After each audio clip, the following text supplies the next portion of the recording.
Welcome back. The other day, I had a student ask me a very simple, straightforward question. Is it okay if I enjoy life? And I love this. So great of a question. And maybe this seems like, well, of course we should be able to enjoy life.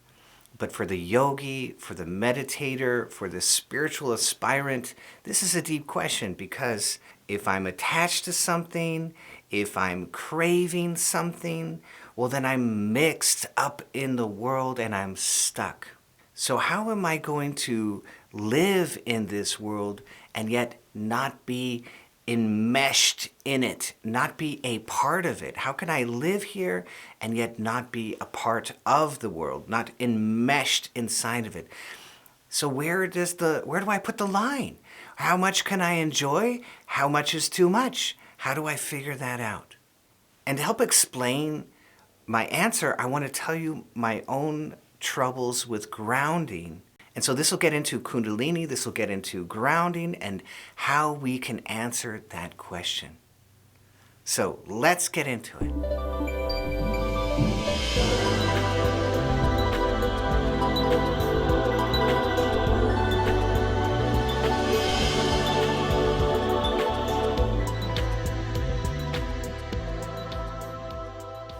So first we might get into spirituality and we might just reject everything. One of my dear, dear friends in the ashram where I was at for a long period of my life, Francis, he was absolutely in love with neti.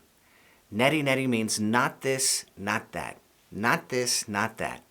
And this is very much the Sankhya philosophy, which predates yoga. So you could say that all of yoga rests on this Sankhya philosophy, which says, look, there is nature and there's your soul, and those are two separate things. You want to start by dividing yourself and understanding, wait a minute, that's not me and that's not me. And so he would walk around all day, neti, not this, not that. That is not me, and that is not me. This thing that is I am desiring, that's not me.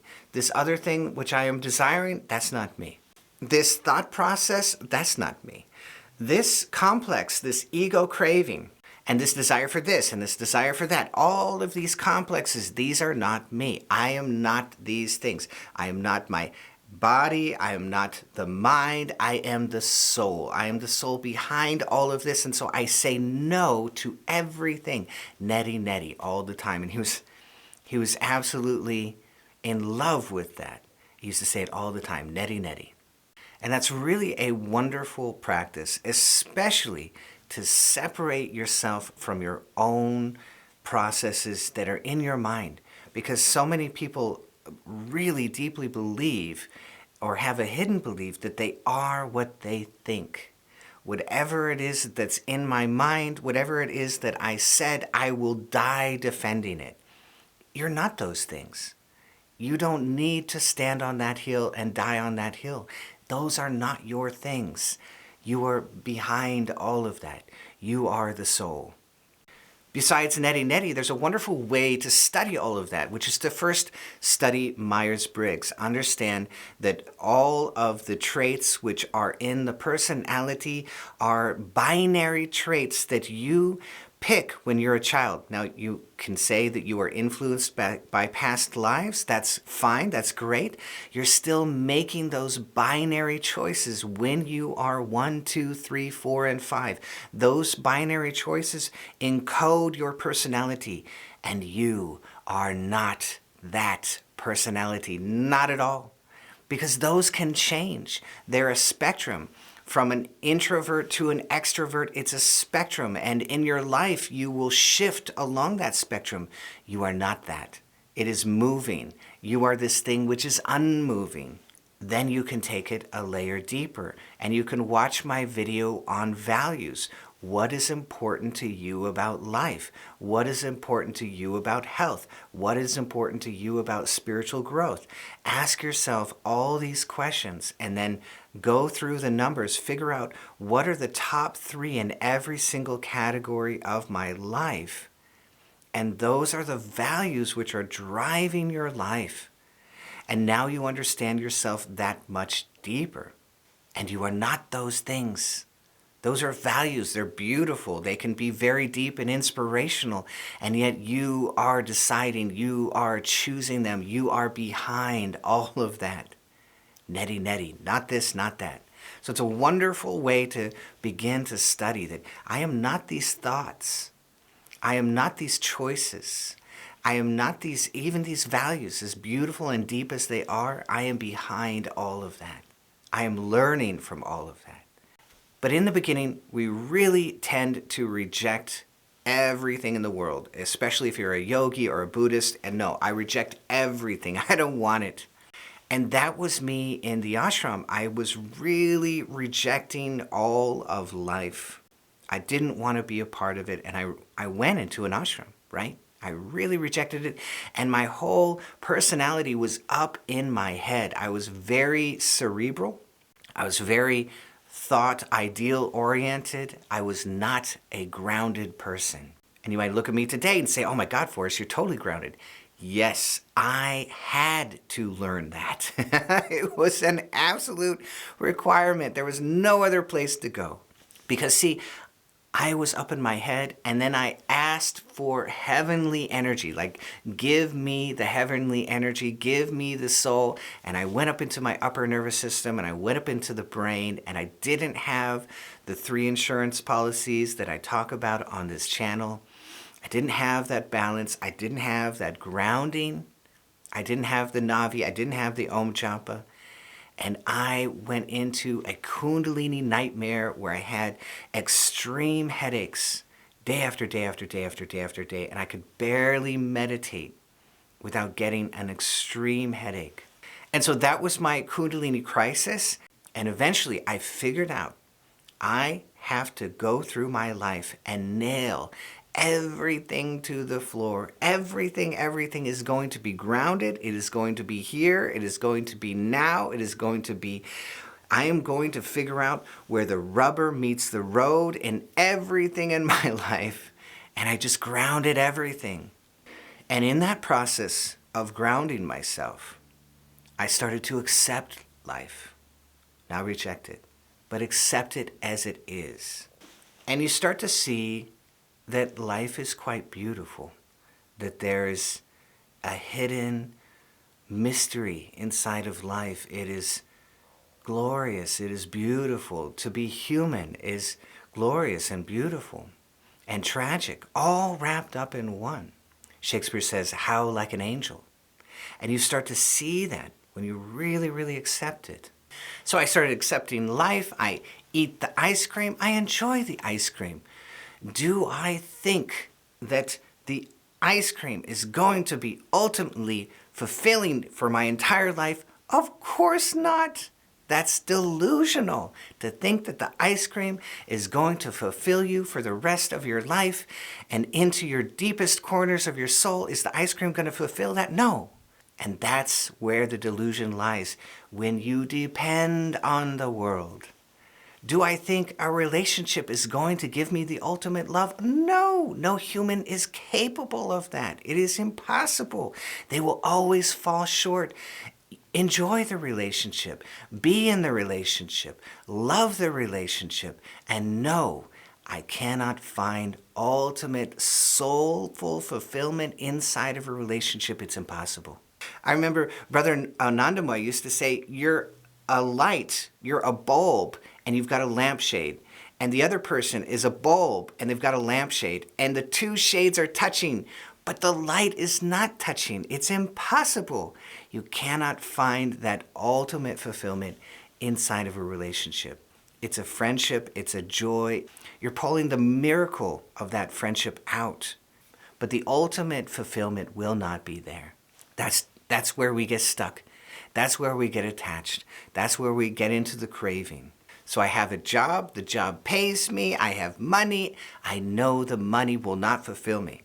I can buy food, I can have shelter, I can have heat, I can have cool, all of these wonderful modern things, and yet they will not give me ultimate fulfillment. Now you're enjoying life, you're accepting life, and yet you know this is not the soul. And so you're still following that Sankhya philosophy. That is nature, this is the soul. Neti neti. Not this, not that. Instead, this upper nervous system, this deep state of being that falls over me as I get deep into the parasympathetic system, contact the deep brain, and suddenly that state, that glorious internal state, opens up to me. I've mentioned before, I really enjoy Maharishka. I love her channel. I love the things that she has to say, and she gets these young men from India and from Europe and all over, and they're very, very up in their head, just like I was, and they're very, very unbalanced, and they're getting into Vedanta. And she's like, this is not even a spiritual practice, what you're doing. This is just all up in your head. You're just churning and churning and churning the ether with your brain. This is not spiritual. If you want to be spiritual, go over there, lay down on the ground and say, I let go, I surrender, I accept. I let go, I surrender, I accept. That's it.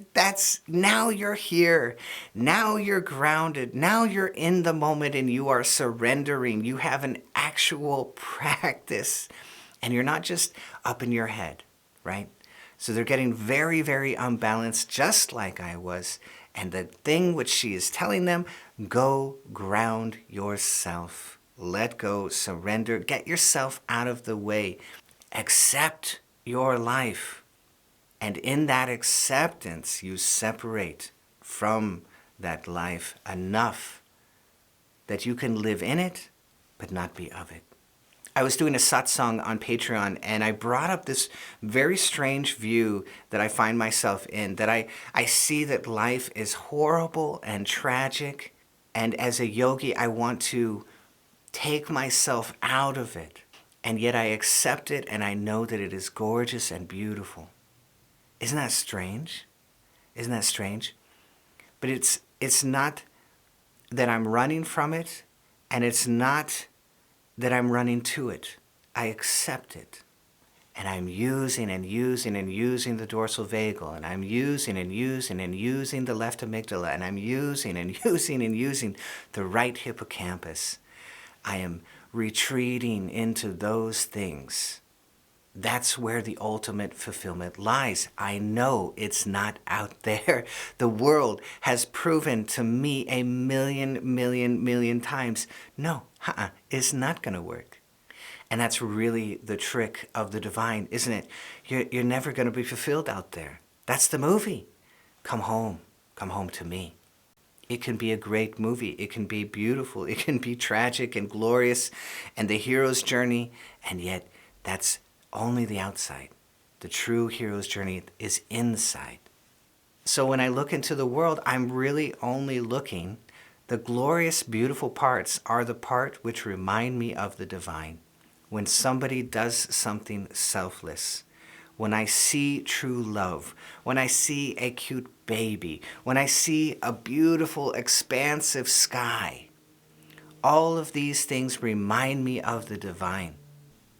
Yogananda had this beautiful poem, and he was talking about running around and gathering the little tiny shards of love, and he said, I will take them back and squeeze them and glue them into one great love, which is your love, right?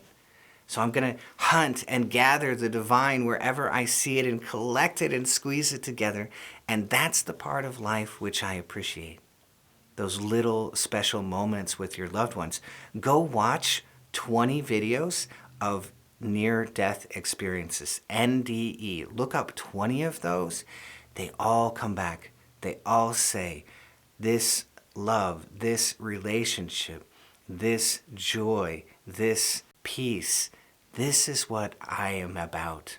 It wasn't the job, it wasn't the career, it wasn't the house, it wasn't this, it wasn't that. All those things are on the surface. It's really about that connection. They start paying attention to those things which translate into your upper nervous system, the things that we're going after every single day in meditation. That's the right direction, right? As my guru said, head yourself towards bliss. It will always lead you in the correct direction. So maybe we start out with neti, not this, not that. That is the nature. I am the soul. These complexes in my mind, these thoughts, these patterns that run through me, that's neti. That's nature. It's not me. I am the soul watching behind all of that. And yet I can accept life. I can eat the ice cream. I can enjoy the ice cream. And I know that's just nature. That's just a little bit of joy. The joy that looks like the divine, doesn't it? That playful joy of eating a little bit of ice cream with your loved ones, that's the part that reminds me of the divine. But all of that is nature, and I am the soul behind all of that. So I hope you loved this. If you did, be sure to hit that bell down below so I can see all of you next time.